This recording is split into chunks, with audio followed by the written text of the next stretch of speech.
क्योंकि ये सीरीज़ में अगर आपने दिया है तो चलो देख ही लेते एक्सपेरिमेंट, क्योंकि इसके बाद नहीं दोगे आप। आपने जब उनको खिला ही लिया तो चलो और 2 मैच खेल भी लो, अगर कर पाए तो आगे आने वाले सीरीज़ में लोगे, और नहीं कर पाए तो ख़त्म करियर। इसके बाद ट्वीट करो या फिर व्हाट्सएप करो। मुझे तो नहीं लगा इसके बाद मौका मिलेगा। अगर इस बाकी के 2 मैच में अगर उनको मौका मिला और वो कुछ नहीं कर पाए तो पता नहीं, वो हम कुछ नहीं कर सकते। सर मेरी वाइफ ने मेरी औजार काटने की कोशिश की है और आप बधाई दे रहे हो, क्या करूं सर? तड़प ही ऐसी है, रहा नहीं जाता है सर, मैं क्या करूं ना? सहारा ले सकता हूं, कानून का सहारा ले सकता हूं। कैसी कैसी बातें करते हो यार।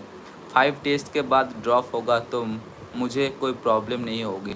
करुण नायर के लिए देखो, मुझे भी ऐसा लगता है कि देखो उनको अगर तीसरे पोजीशन पे लिया है तो चलो एक आधा बार, मतलब पूरी सीरीज ही उनको खिलाओ। आपने देखा ऑस्ट्रेलिया के और वेस्ट इंडीज़ का, अगर आपने सीरीज़ देखा, किसी ने आप में से अगर किसी ने भी देखा है ना ऑस्ट्रेलिया और वेस्ट इंडीज़ की सीरीज़, तो उनके भी ओपनर कॉन्स्टास और 3 नंबर पोजीशन पे कौन आता है? Cameron green. तो 3 मतलब, और उस्मान ख्वाजा भी आते हैं। तो उस्मान ख्वाजा चलो वो तो एक्सपीरियंस प्लेयर, उनका काफ़ी मतलब बहुत अच्छे मैच है, पिछले बहुत परफॉर्मेंस अच्छा है। लेकिन कॉन्स्टास को अपने तीनों मैच में फ्लॉप गया है, लेकिन तीनों मैच में उनको मौका दिया है एक्सपेरिमेंट करने के लिए कि चलो अगर इस तीनों मैच में ख़राब खेला तो बाकी शायद पूरे मैच में हम देखेंगे। लाबुशैने को ड्रॉप कर दिया गया है एक मैच वर्ल्ड WTC फाइनल के बाद। उसके बाद आपने कैमरन ग्रीन को भी 3 नंबर पोजीशन पे खिलाया। पहले 2 मैच में शायद 3 इनिंग्स में ख़राब खेले थे, बाकी के लास्ट के 2 मैच, एक मैच में शायद अच्छा खेला था। सो ये तो है। अगर आप करुणा को वाकई में टीम में लिए तो पूरे 5वें सीरीज़ खिलाओ, 5वें मैच की सीरीज़ खिला दो। अगर उन्होंने कुछ कर पाया तो शायद बाकी के जो सीरीज़ आने वाला है उसमें सोचेंगे, या फिर ड्रॉप कर देना, उसके बाद मौका ना देना। उसके बाद आपके अभिमन्यु शरण या फिर साई सुदर्शन के बारे में आप लोग सोच लेना।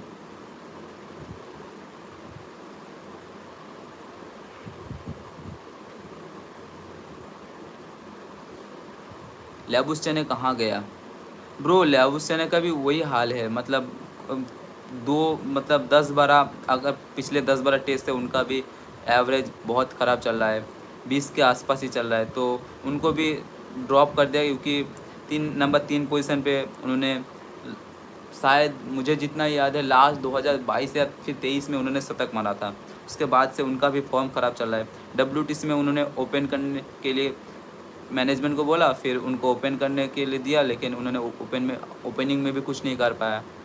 सो इसीलिए किसी और प्लेयर्स को ट्राई करना चाहता है, लेकिन ये गलत किया कि मतलब कैमरन ग्रीन जो कि एक ऑलराउंडर है, जो मतलब 5 या 6 नंबर पोजीशन पे अच्छे फिट रहते हैं, उनको अपने 3 नंबर पोजीशन पे लाके उनके भी अपने पोजीशन को ख़राब कर दिया, उनकी परफॉर्मेंस भी ख़राब जा रहा है। तो अभी तो ऑस्ट्रेलिया की बैटिंग में कुछ मतलब दिक्कतें चल रहा है, पता नहीं आगे आने वाले एसेज में क्या करेगा या फिर ठीक कर पाएंगे नहीं। सो उनकी बात उनके अलग, वो लोग सोचेंगे, हम कैसे, हमारे खुद की मतलब 3 नंबर पोजीशन अभी तक के लिए फिक्स नहीं हो पा रहा है। सो उनके बारे में हम क्या कहें। आइडियली करुण नायर 6 और 5 पोजीशन पे खेलता है रणजी के लिए, 1 डाउन से एडजस्ट करना मुश्किल हो रहा है। हाँ ये तो है। जब इससे पहले जब मौका मिला था ना, 8 साल से पहले, जब 2019 या फिर 18 में जब मौका मिला था उनको, तो वो उसी पोजीशन पे खेलता था, 5 या फिर 6 पे। सो मतलब देखो जैसे राहुल की फॉर्म ख़राब क्यों जा रहा था, उनकी पोजीशन बार बार चेंज कर रहे थे, कभी ओपन कर रहे थे तो कभी तीसरे नंबर पे खेला रहा था, कभी 5वें, कभी चौथे, कभी छठे नंबर पोजीशन पे खेला रहा था। इसलिए राहुल की आपकी जो एवरेज या फिर देखोगे ना तो उसका भी स्ट्राइक रेट बहुत ख़राब जा रहा था। लेकिन जब से उन्होंने ओपन करना शुरू किया BGT के बाद, तब से देखो वो कंसिस्टेंटली परफॉर्म कर रहा है। सो अगर आप एक प्लेयर को अगर आपके उसके पोजीशन के हिसाब से बार बार चेंज करते रहोगे तो उनकी भी तो एक माइंड सेट होता है ना, उनको उस पोजीशन पे फिट बैठने की। सो इसीलिए करुण नायर की भी पोजीशन इधर उधर होने के लिए उसका भी परफॉर्म ख़राब हो जा रहा है। आदर्श टॉक तुम चुप रहो क्यों ब्रो, तुम्हें कोई दिक्कत हो रही है क्या? बताओ, अगर आपको कोई